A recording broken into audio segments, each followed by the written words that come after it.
Most don't exactly regard Spirit, Stallion of the Cimarron as an outstanding work of film, nor is it often recognized as anything other than a children's animated movie. And yet, Spirit has managed to inspire this host enough to produce something of a documentary on how and why exactly this simple DreamWorks movie has impacted its audience, including me, since its release in 2002. Spirit, Stallion of the Cimarron is a movie about a horse on the wild frontier of the American West, likely set around the 1800s.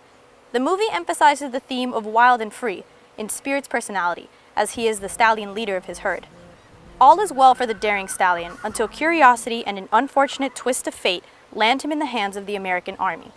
There, Spirit begrudgingly befriends Little Creek, a native, and the two begin a journey of friendship, escape, recapture, learning, and eventually, freedom. Spirit is a movie about how two unlikely partners work together to better their situation, as both are independent, proud beings, treated like they're worthless in their own home. So how does Spirit touch on all these themes in a children's movie? Well, a lot of elements go into it, but it all begins with the music.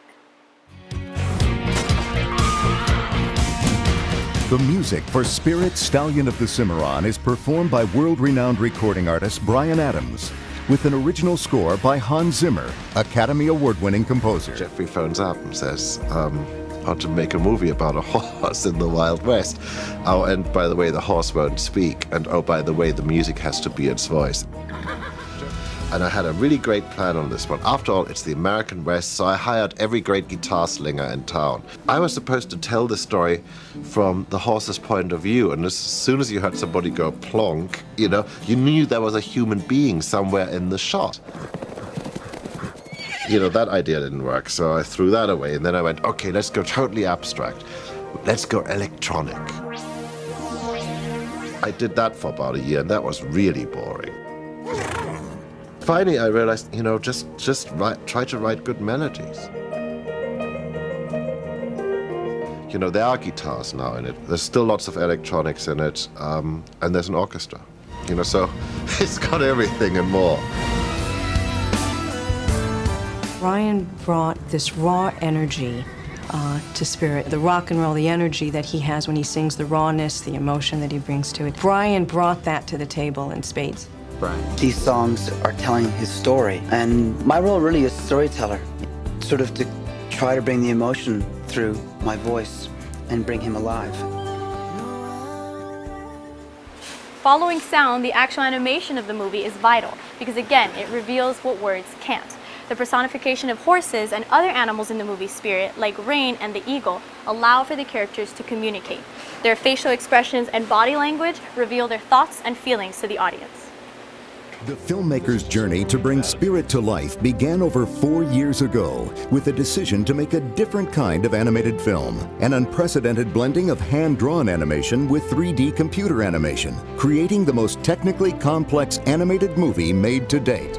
When you see Spirit running with his herd, and they go up onto this bluff, and the camera does this 360-degree camera move around Spirit. Some of that is computer generated and seamlessly moves into James Baxter's animation. I really challenge people to be able to point out where that happens. It's tough to do expression. So my job is not to force you to do a perfectly anatomically accurate horse. My point is to give you your point of departure so that you know just how far you can push it. So we had to design his face in such a way that it still felt like a horse, but it had elements to it that you could convey emotion with, like eyebrows. I mean, real horses kind of don't have eyebrows. They have eye ridges, but not a big dark eyebrow like we have. It's a very useful device in animation, your eyebrows, to convey emotion. So after analyzing how Spirit, Stallion of the Cimarron establishes a connection between the characters and the audience, let's look at what the movie has to say about topics like human to animal interaction. Throughout the entire movie, Spirit would seem to suggest that in his homeland, friendship and mutual respect are key to being an effective leader and, in general, part of the community. So his disbelief at the disrespect and disregard with which he and Little Creek are treated is not only understandable, but important. This movie touches on themes of animal to animal, human to human, and human to animal interaction, and why we can't forget that we are all connected. So that seems to be profound enough for a children's movie, but Spirit also talks about more than just the relationship between people and nature. It also addresses social issues and their solutions. It would seem that race issues were always present in American history, and Spirit is set during a time in which tensions between natives and Americans were growing. However, even an animal, strict army colonel, and the young viewer can be made to understand when enough is enough. The film seems to attempt to correct the historical behaviors of American soldiers and appeals to the humanity inside each of us, no matter how different. Spirit comments on the injustice of racism and inhibiting freedom, but does it all in the context of the Western frontier. And probably most importantly, Spirit maintains that all living beings are sensitive to words and actions, deserving of respect and freedom.